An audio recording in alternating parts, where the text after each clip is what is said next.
तो कैसे हैं आप लोग। मैं Vishu Singh, Vishu academy YouTube channel पे आप सभी को स्वागत करता हूं। आज बहुत इंपॉर्टेंट वीडियो लेकर आया हूं रेलवे ग्रुप डी के लिए और एसएससी के लिए। ये जितना भी क्वेश्चन मैं बताऊंगा बहुत इंपॉर्टेंट क्वेश्चन है, ये बार बार एग्जाम में पूछा हुआ सवाल है, तो आप लोग ध्यान दीजिएगा और आज से एग्जाम के लिए आप लोग सीरियस हो जाइए, क्योंकि आप लोग 80% मेहनत कीजिएगा तो मैं आप लोग के लिए 100% मेहनत करूंगा। तो आइए देखते हैं, बिना टाइम गंवाए अपना वीडियो शुरू करते हैं। तो आइए देखते हैं पहला क्वेश्चन में क्या दिया हुआ है। x का 15% बराबर y का 25% बराबर z का 50% दिया हुआ है। निकालना क्या है, x अनुपात y अनुपात z का मान ज्ञात करना है। ठीक है, और एक बात बता दूं, अभी तो चल रहा है ये क्या नाम है, मैथ का रेलवे ग्रुप डी और एसएससी के लिए, और रीजनिंग का भी स्टार्ट होने वाला है, बैच रीजनिंग का भी स्टार्ट होगा। तो अगर नहीं जुड़े हैं हमारे यूट्यूब चैनल से तो जुड़ जाइएगा, सब्सक्राइब कर लीजिएगा और अपने दोस्तों के साथ शेयर कर लीजिएगा। तो चलिए चलते हैं क्वेश्चन पे। क्वेश्चन में क्या दिया हुआ है, x का 15% बराबर y का 25% बराबर z का 50% हो तो x अनुपात y अनुपात z का मान ज्ञात करें। ठीक है, बहुत इजी क्वेश्चन है और बहुत आसान है। तो आइए देखते हैं क्या दिया हुआ है। तो ध्यान दीजिएगा, क्या दिया हुआ है, x का 15%। ठीक है, तो क्या होगा, x गुने का 15/100, क्योंकि प्रतिशत में रहता है, परसेंटेज में रहता है तो बट्टा में 100 लगता है। और बराबर में क्या दिया हुआ है, y का 25%, मतलब y गुने का 25/100, यही ना है। अब क्या दिया हुआ है, बराबर में क्या दिया हुआ है, z का 50%, मतलब z गुने का 50/100। यहां तक क्लियर है, यहां तक समझ में है। अब देखिए क्या होगा, यहाँ पे ये 100 तीनों में है, नीचे तो 100 कट जाएगा, 100 से 100 कट जाएगा, तो क्या बचेगा, x गुने का 15 बराबर y गुने का 25 बराबर z गुने का 50, यही ना होगा। अब देखिए क्या करेंगे, अब करना कुछ नहीं है, इसका एलसीएम निकाल लेना है। एलसीएम निकाल लेना है किसका, इसका एलसीएम निकाल लेना है किसका, 15 का, 25 का और 50 का। क्या 15 का, 25 का, 50 का एलसीएम निकाल लेना है। ठीक है, जब 15, 25, 50 का एलसीएम निकालेंगे तो क्या होगा, इसका एलसीएम होगा 150। ठीक है, इसका 150 होगा। अब क्या करेंगे, जो ये 150 है, 150 तीनों में भाग दे देंगे। ठीक है, क्या करेंगे, तीनों में भाग दे देंगे। ठीक है, 15 में भी, 25 में भी और 50 में भी। तो क्या होगा, क्या दिया होगा, x गुने का 15, इसमें क्या होगा, 150 से भाग देंगे। ठीक है, अब बराबर में क्या है, y गुने का 25, इसमें भी 150 से भाग देंगे। बराबर में क्या है, z गुने का 50, 50 में भी 150 से भाग देंगे। ठीक है, यहां तक क्लियर है। अब देखिए 15 से ये कितने बार में कटेगा, 10 बार में। ठीक है, अब क्या होगा, 25 से ये कितने बार में कटेगा, 25 से 150 कितने बार में कटेगा, 6 बार में। अब 50 से 150 3 बार में, मतलब क्या आया, x बट्टे का 10 बराबर y बट्टे का 6 बराबर z बट्टे का 3। यहां तक क्लियर है। क्या है, x बट्टे का 10 बराबर y बट्टे का 6 बराबर z बट्टे का 3। यहां तक क्लियर है। अब देखिए क्या होता है, यहां भी x के साथ अगर कुछ ना दिया हो, x y z के साथ, तो क्या होता है, इसी को अनुपात में लिख देते हैं। तो 10 अनुपात 6 अनुपात 3, इसका आ गया आंसर, मतलब ऑप्शन नंबर बी। समझ में आया।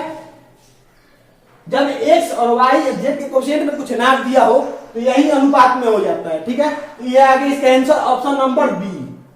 तो उम्मीद करता हूं ये क्वेश्चन समझ में आ गया होगा। अब चलते हैं अगला क्वेश्चन में, देखते हैं अगला क्वेश्चन क्या दिया हुआ है। सब जितना भी क्वेश्चन है बहुत इंपॉर्टेंट है, बीबीआई क्वेश्चन है, तो ध्यान से देखिएगा और खुद से सॉल्व कीजिएगा। इस टाइप का जितना भी क्वेश्चन मिलेगा खुद से सॉल्व कीजिएगा। तो चलते हैं अब अगला क्वेश्चन पे। तो आइए देखते हैं दूसरा क्वेश्चन में क्या दिया हुआ है, 12 और 30 का तीसरा अनुपात क्या है। ठीक है, ये बहुत इंपॉर्टेंट क्वेश्चन है एसएससी के लिए और रेलवे ग्रुप डी के लिए। ठीक है, ऑप्शन में दिया हुआ है, बहुत इजी क्वेश्चन है और ध्यान से देखिएगा, समझ में आ जाएगा। ठीक है, क्या है, 12 और 30, 12 और 30 का तीसरा अनुपात क्या होगा। तीसरा अनुपात को हम लोग x मानेंगे, मान लेते हैं x होगा। ठीक है, अब क्या करेंगे, जो बीच वाला नंबर है उसका स्क्वायर निकालेंगे। बीच वाला नंबर क्या है, 30, तो 30 का स्क्वायर क्या होगा, 900 होगा। यहां तक समझ में आया। अब देखिए क्या होगा, 900 बराबर क्या लिखेंगे, 12 गुने का x। कब, जब ये समानुपात हो संख्या, तब क्या, जब यह समानुपात हो तब। कब लिखेंगे, जब समानुपात हो तब। ठीक है, समझ में आया। 9 से बराबर बाने गुने का x कब लिखेंगे, जब समानुपात हो तब। ठीक है, यहाँ तक क्लियर है। अब देखिए क्या करेंगे, ये 12 से 9 से कितने बार में कटेगा, 75 बार में, मतलब x बराबर क्या आ गया 75। ठीक है, तीसरा अनुपात क्या होगा 75। Option number C. यहां ठीक है, समानुपात होगा, एक छूट गया था, इसका आंसर क्या होगा, सी होगा, ऑप्शन नंबर सी होगा। तो उम्मीद करता हूं ये क्वेश्चन समझ में आ गया। तो आइए देखते हैं तीसरा क्वेश्चन में क्या दिया हुआ है। ये टाइम एंड वर्क का क्वेश्चन है, टाइम एंड वर्क का सवाल है। टाइम एंड वर्क से भी बहुत ज्यादा क्वेश्चन पूछता है एसएससी या रेलवे ग्रुप डी या अन्य कॉम्पिटेटिव एग्जाम में, तो ध्यान दीजिएगा। ठीक है, क्वेश्चन में क्या दिया हुआ है, ए एक काम को 15 दिनों में तथा बी 20 दिनों में कर सकता है। यदि वे 4 दिनों तक एक साथ काम करते हैं तो अब काम का कितना हिस्सा बचा हुआ है। ठीक है, मतलब क्या है, ए किसी काम को 15 दिनों में, ठीक है, ए किसी काम को 15 दिनों में और बी किसी काम को 20 दिनों में कर सकता है। ठीक है, तो अब क्या करेंगे, यहाँ पे दोनों का एलसीएम निकालेंगे। ठीक है, तो जब दोनों का एलसीएम निकालेंगे, 15 और 20 का, तो क्या होगा 60 होगा। मतलब टोटल कार्य कितना हुआ, 60 हुआ। टोटल कार्य कितना हुआ, 60 हुआ। अब क्या करेंगे, इनका दोनों का कार्य का क्षमता निकालेंगे। तो क्षमता निकालने के लिए क्या करेंगे, 60 में 15 से भाग देंगे तो एक का क्षमता निकल जाएगा। तो क्या होगा, जब 60 में 15 से भाग देंगे तो क्या होगा, 4 होगा। ठीक है, 15 चौका 60। ठीक है, अब क्या करेंगे, जब बी का निकालेंगे क्षमता तो क्या होगा, बी में 60 में 20 से भाग देंगे तो क्या होगा, 3 होगा। मतलब दोनों का क्षमता निकल गया कार्य का। ठीक है, ए का तो निकल गया कार्य का क्षमता और बी का निकल गया। ए का क्या है 4 है, बी का क्या है 3 है। अब दोनों का क्या होगा, 4 प्लस 3 7, मतलब दोनों का एक दिन में कितना क्षमता है, 7 है। ठीक है, 7 यूनिट काम करने का क्षमता है एक दिन में। ठीक है, अब देखिए क्वेश्चन में क्या पूछा है कि 4 दिनों तक एक साथ, मतलब जब 4 दिनों तक एक साथ करेंगे तो कितना कर सकते हैं। ठीक है, तो क्या करेंगे, अब 7 में 4 से गुना कर देंगे तो क्या 4 दिन का निकल जाएगा। तो जब 7 में 4 से गुना करेंगे तो क्या होगा, 28 होगा। मतलब 28 यूनिट ये काम कर सकते हैं। ठीक है, अब क्या करना है, जब 60 में 28 को घटाएंगे तो निकल जाएगा कितना बचा हुआ काम है। तो जब 60 में 28 को माइनस करेंगे तो क्या होगा, 32 होगा। ठीक है, मतलब 32 यूनिट बचा हुआ है काम। ठीक है, 32 यूनिट बचा हुआ है काम। ठीक है, अब क्या करेंगे, कितना बचा हुआ है, 32 यूनिट और टोटल कितना है 60। तो 60 से भाग दे देंगे तो क्या होगा, यहाँ पे 32 यूनिट बचा हुआ है और टोटल कितना है 60 यूनिट। तो 32/60 हो जाएगा। अब क्या करेंगे, यहाँ पे देखिए 32 8 से कटेगा, 60 15 से कटेगा, मतलब 8/15 हिस्सा बचा हुआ है। ठीक है, बचा हुआ है, ऑप्शन नंबर ए। समझ में आया, उम्मीद करता हूं ये क्वेश्चन समझ में आ गया होगा। एक बार और समझा देता हूं, क्वेश्चन में क्या दिया था कि ए किसी काम को 15 दिनों में, बी किसी काम को 20 दिनों में कंप्लीट कर सकते हैं। ठीक है, यहां तक समझ में। अब क्या करेंगे, दोनों का एलसीएम निकालेंगे। 15 और 20 का एलसीएम क्या होता है, 60 होता है। मतलब टोटल कार्य कितना है, 60 यूनिट है। ठीक है, अब क्या करेंगे कि ए का क्षमता, कार्य करने का क्षमता निकालेंगे। तो ए का निकालने के लिए क्या करेंगे, 60 में 15 से भाग देंगे तो क्या होगा, 4 होगा। मतलब ए का कार्य क्षमता कितना है, 4 यूनिट है। और बी का निकालेंगे तो क्या होगा, 60 में 20 से भाग देंगे तो 3 होगा। मतलब बी का कार्य क्षमता क्या है, 3 है। अब क्या करेंगे, दोनों का निकालेंगे। तो दोनों का क्या होगा, दोनों को निकालने के लिए क्या करेंगे, दोनों में ऐड कर देंगे, दोनों को जोड़ देंगे। 4 और 3 तो क्या होगा, 7 होगा। ठीक है, तो 7 यूनिट हो गया। एक दिन में कितना कार्य क्षमता है दोनों का करने का, 7 यूनिट। अब क्या क्वेश्चन में क्या पूछा था कि 4 दिनों तक, ठीक है, 4 दिनों तक, तो क्या 4 दिन का निकालना है तो क्या करेंगे, 7 में 4 से गुना कर देंगे तो क्या आ जाएगा, 7 में 4 से गुना करेंगे तो 28 आएगा। ठीक है, तो मतलब 28 आ गया। अब क्या करेंगे, बचा हुआ काम निकालेंगे कि कितना बचा हुआ हिस्सा है। तो क्या करेंगे, टोटल कितना है 60, टोटल 60 है, ये कितना है 28। तो क्या करेंगे, 60 में 28 से माइनस कर देंगे तो बचा हुआ हिस्सा निकल जाएगा, कितना है 32 है। मतलब 32 यूनिट बचा हुआ हिस्सा है। ठीक है, तो क्या किए, अब 32 लिख दिए। अब बट्टा टोटल कितना कार्य है, टोटल कितने कार्य है 60। तो क्या किए, 32/60 कर दिए। तो 32 8 से कट गया, 8 चौका 32, 60 15 से कट गया, 15 चौका 60। तो क्या आ गया 8/15। तो उम्मीद करता हूँ ये क्वेश्चन आप लोगों को समझ में आ गया हो। तो आइए देखते हैं चौथा क्वेश्चन में क्या दिया हुआ है। इसका वैल्यू निकालना है, ठीक है, एक्स का मान निकालना है। क्या, एक्स का वैल्यू निकालना है। इक्वेशन क्या दिया हुआ है, 3 के पावर क्या है 2x + 1 - 3 के पावर x बराबर 3 के पावर क्या है x + 3 - 3 के पावर 2 दिया हुआ है। इसका x का वैल्यू निकालना है, ऑप्शन में दिया हुआ है। ये भी बहुत इंपॉर्टेंट क्वेश्चन है रेलवे ग्रुप डी के लिए और एसएससी के लिए, तो ध्यान दीजिएगा। क्या इक्वेशन क्या दिया हुआ है, 3 के पावर 2x + 1 माइनस में क्या है 3 के पावर x बराबर में क्या दिया हुआ है 3 के पावर x + 3 - 3 के पावर 2, यही इक्वेशन दिया हुआ है। अब देखिए क्या करेंगे, यहां ध्यान दीजिएगा। यहां सबसे कम पावर क्या दिख रहा है 3 के पावर x, ठीक है। तो क्या करेंगे, इस साइड वाले में 3 के पावर x कॉमन ले लेंगे। तो जब 3 के पावर x कॉमन लेंगे तो क्या बचेगा, 3 के पावर यहाँ पे 2x है तो एक x तो कॉमन ले लिए तो क्या बचा, एक x बचा, तो x बच गया, ठीक है। अब यहाँ पे प्लस में 1 है तो प्लस में 1 वैसे ही रह जाएगा, माइनस यहाँ 3 के पावर तो ले लिए कॉमन तो क्या यहाँ पे 1 बच जाएगा, ठीक है। यहाँ तक समझ में है। यहाँ क्या दिया होगा 3 के पावर 2x + 1। अब इसमें से हम लोग 3 के पावर x कॉमन लिए तो क्या होगा, यहाँ पे देखिए 2x है तो 2x में से एक x कॉमन लिए तो क्या होगा, एक ही x ना बचेगा। तो क्या किया 3 के पावर x + 1, ठीक है। अब यहाँ 3 के पावर x ही है तो ये तो बाहर आ गया तो 1 बचेगा। अब बराबर में यहाँ देखिए यहाँ क्या है, सबसे कम 3 के पावर 2 है, ठीक है। 3 का स्क्वायर दिया हुआ है, अब यही कॉमन ले लेंगे 3 के पावर 2, तो यहाँ पे क्या बचेगा, अब देखिए 3 के पावर x, अब यहाँ पे q दिया हुआ है 3 दिया हुआ है, अब 3 में से 2 कॉमन लेंगे तो 1 बचेगा, तो क्या होगा प्लस में 1 माइनस में ये तो कॉमन लेंगे तो 1 बचेगा। यहाँ तक समझ में है। क्या किए 3 के पावर x + 3 दिया हुआ है, ठीक है। अब इसमें से 3 के पावर 2 कॉमन लेंगे तो क्या होगा, x तो वैसे ही रह जाएगा प्लस 3 में से जब 2 कॉमन लेंगे तो एक ही ना बचेगा, तो क्या हो जाएगा 3 के पावर x + 1। यहाँ 3 के पावर 2 है तो वो कॉमन ले लिए तो क्या बचेगा 1 बचेगा। यहाँ तक क्लियर है। अब देखिए क्या होगा, ये दोनों से मैं तो कट जाएगा, बचेगा क्या 3 के पावर x बराबर में 3 स्क्वायर। अब बेस सेम है तो पावर इक्वल हो जाएगा, जब बेस सेम होता है तो पावर इक्वल हो जाता है, तो क्या होगा x बराबर 2 होगा, x बराबर 2 होगा, मतलब ऑप्शन नंबर सी। तो उम्मीद करता हूं ये क्वेश्चन समझ में आ गया होगा। चलिए अब अगला क्वेश्चन पे चलते हैं, देखते हैं अगला क्वेश्चन में क्या दिया हुआ है। तो आइए देखते हैं पांचवा क्वेश्चन में क्या दिया हुआ है। वह अधिकतम संख्या क्या है जिससे 411, 684, 821 को भाग देने पर क्रमशः 3, 4 तथा 5 शेष बचता है, ठीक है। समझ में है। ऑप्शन में यहां दिया हुआ है, तो आइए देखते हैं। क्वेश्चन में क्या दिया था कि वो अधिकतम संख्या बताना है, ठीक है, जिससे 411, 684, 821 को भाग देने पर क्रमशः 3, 4 तथा 5 शेष बचता है, ठीक है।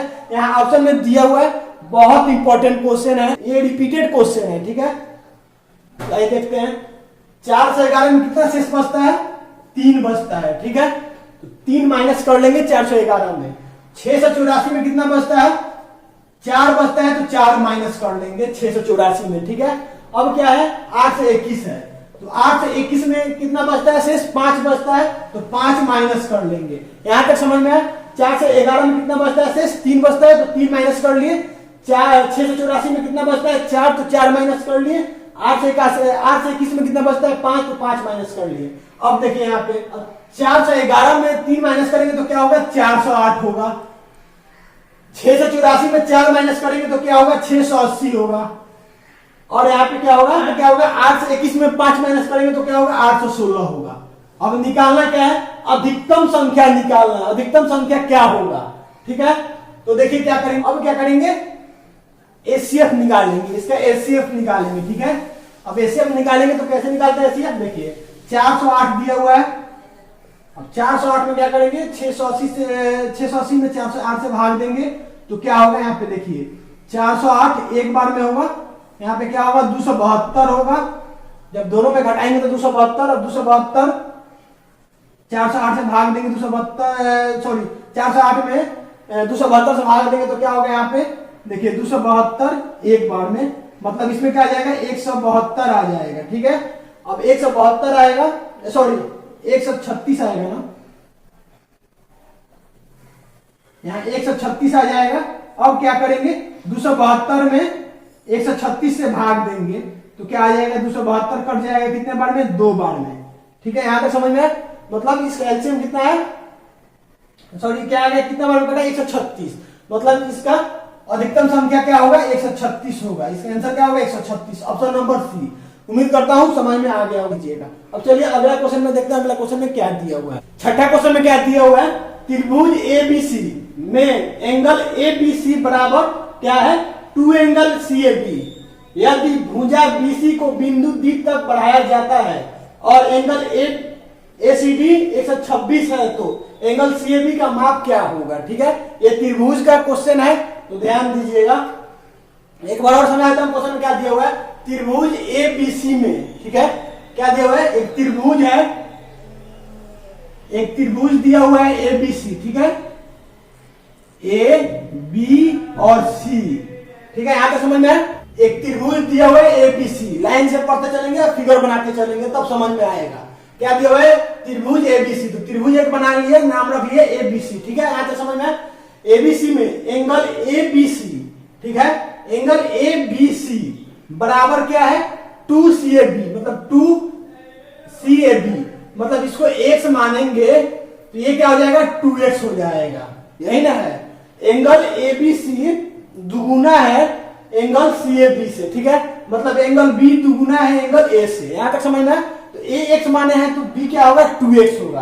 अब क्या है, यदि भुजा BC को, मतलब ये जो साइड दिया है BC को बिंदु D तक बढ़ाया जाता है, मतलब मान लीजिए इसको D तक मैं बढ़ा दिया, यहाँ एक पॉइंट ले लिया D, ठीक है, समझना है। उसके बाद क्या है, बढ़ाया जाता है और एंगल ACD, जो ये एंगल है ACD, ये कितना दिया हुआ है, 126 दिया हुआ है, ठीक है तो एंगल CAB मतलब इसका मान निकालना है, x का मान निकालना है। क्वेश्चन समझ में आया क्या, क्वेश्चन में क्या दिया था कि एक त्रिभुज दिया हुआ है एबीसी, तो एक त्रिभुज बना लिए एबीसी। उसके बाद क्या है, एबीसी में, ठीक है, एंगल बी है, जो एंगल बी है ये दुगुना है एंगल ए का, ठीक है, ये दुगुना है एंगल ए का, तो ए हम लोग माने x, तो b क्या हो जाएगा, 2x हो जाएगा। यहां तक समझ में आया। उसके बाद क्या है, यदि भुजा BC, जो ये BC भुजा है, BC साइड है, इसको बिंदु D तक बढ़ाया जाए, मान लीजिए यहाँ D तक मैं बढ़ा दिया, तब क्या होगा, और एंगल ACD, जो ये एंगल है वो कितना बना रहा है, कौन, 126 बना रहा है, ठीक है, 126 दिया हुआ है, ठीक है। तो एंगल CAB मतलब ये वाला एंगल फाइंड करना है, x का मान फाइंड करना है। अब देखिए जो एंगल ये दिया हुआ है, दोनों का सम ये होता है 126 होगा, ठीक है, ये एंगल होगा। ये दोनों एंगल का सम क्या होता है, ये वाला एंगल होता है, एक्सटीरियर इसका होता है सम, तो क्या होगा, ये दोनों का सम के बराबर ये वाला एंगल होता है, तो क्या होगा, x प्लस 2x बराबर क्या हो जाएगा, 126। यहां तक समझ में। ये दोनों कोण का सम के बराबर ये वाला कोण होता है, ठीक है, तो क्या होगा, दोनों का कोण क्या है, एक है x, एक है क्या, 2x, तो क्या होगा, x प्लस 2x बराबर 126, x प्लस 2x बराबर 126, तो 2x प्लस x क्या होगा, 3x बराबर 126। अब 3 से 1 कटेगा कितना, 4, और ये यहाँ पे क्या होगा, 2, क्या समझे, तो यहाँ पे क्या आ जाएगा, 3 से 126 कितने बार में कटेगा, 42 बार में कटेगा। मतलब x कितने कोण बना रहा है, x का कोण क्या है, वैल्यू क्या है, 42 डिग्री, मतलब एंगल A बराबर क्या है, 42 डिग्री। समझ में आया, ऑप्शन नंबर सी। उम्मीद करता हूं ये क्वेश्चन समझ में आ गया होगा। अगर ये क्वेश्चन समझ में आ गया होगा तो एक लाइक कर लीजिएगा, कमेंट में बता दीजिएगा, ठीक है। और वीडियो यही रोकता हूं, फिर मिलेंगे अगला वीडियो में। हाँ, एक और बात बता दूं कि रीजनिंग का भी क्लास स्टार्ट होने वाला है। जो भी स्टूडेंट कॉम्पिटिटिव का तैयारी कर रहे हैं, अगर हमारे चैनल से नहीं जुड़े हैं तो जुड़ जाइएगा, सब्सक्राइब कर लीजिएगा और अपने दोस्तों के साथ शेयर कर लीजिएगा। तो अगर वीडियो ये समझ में आया होगा, क्वेश्चन समझ में आया होगा तो लाइक कर लीजिएगा, कमेंट में बता दीजिएगा। अगर हमारे चैनल पे नए हैं तो चैनल को सब्सक्राइब कर लीजिएगा।